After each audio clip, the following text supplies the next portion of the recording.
Chicken fry ছোট বড় সবাই খুব পছন্দ করে, বিশেষ করে বাচ্চারা কিন্তু অনেক ভালোবাসে।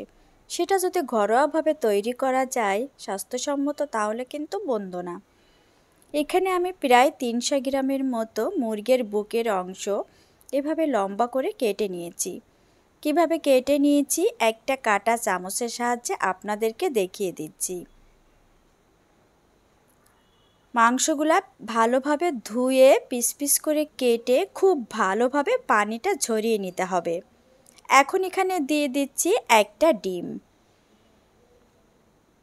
দিয়ে দিচ্ছি টমেটো সস 1 টেবিল চামচ। বাসায় তৈরি করা রেসিপি চ্যানেলে আছে, দেখে নেবেন। আদা বাটা দিয়েছি 1/2 টেবিল চামচ, রসুন বাটা দিয়েছি 1/2 টেবিল চামচ, জিরা বাটা দিয়েছি 1/2 টেবিল চামচ, লবণ দিয়েছি স্বাদ অনুযায়ী, কালো গোলমরিচের গুঁড়া দিয়েছি 1/2 চা চামচ, লাল মরিচের গুঁড়া দিয়েছি 1/2 চা চামচ, গরম মশলার গুঁড়া দিয়েছি 1/2 চা চামচ।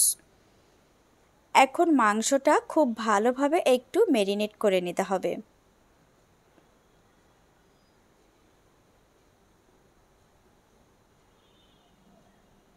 মাংসটা আমার ভালোভাবে ম্যারিনেট করা হয়ে গিয়েছে, 10 মিনিট রেস্টে রেখে দিব। এখন একটা মিক্সিং বল নিয়েছি, এখানে আমি দিয়ে দিচ্ছি পাকোড়া পাউডার। এই পাউডারটা আমি বাসায় সবসময় রেডি করে রেখে দিই, যখন প্রয়োজন হয় তখন ব্যবহার করি।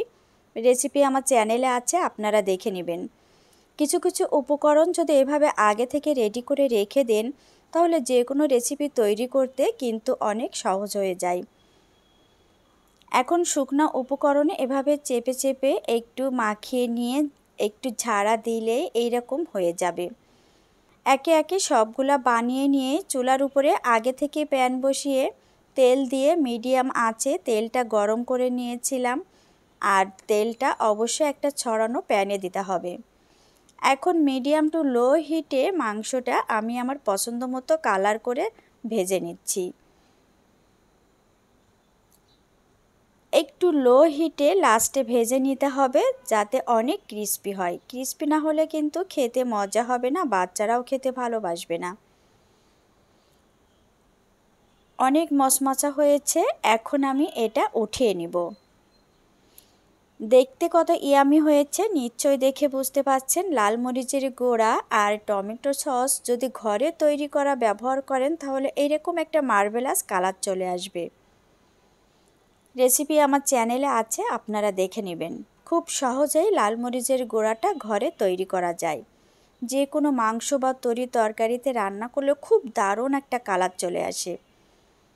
তেলটা ভালোভাবে আমি ঝরিয়ে নিয়ে একটা ছড়ানো পাত্র নিয়েছি, কিছু টিস্যু পেপার নিয়েছি, টিস্যু পেপারে চিকেনগুলো ঢেলে দিয়েছি যাতে তেলটা ভালোভাবে চুপসে নেয়। টমেটো সস নিয়েছি, কতটা মচমচা হয়েছে নিশ্চয় দেখে বুঝতে পাচ্ছেন। আপনাদেরকে একটু দেখিয়ে দিচ্ছি। আজ এ পর্যন্ত, সবাই ভালো থাকবেন।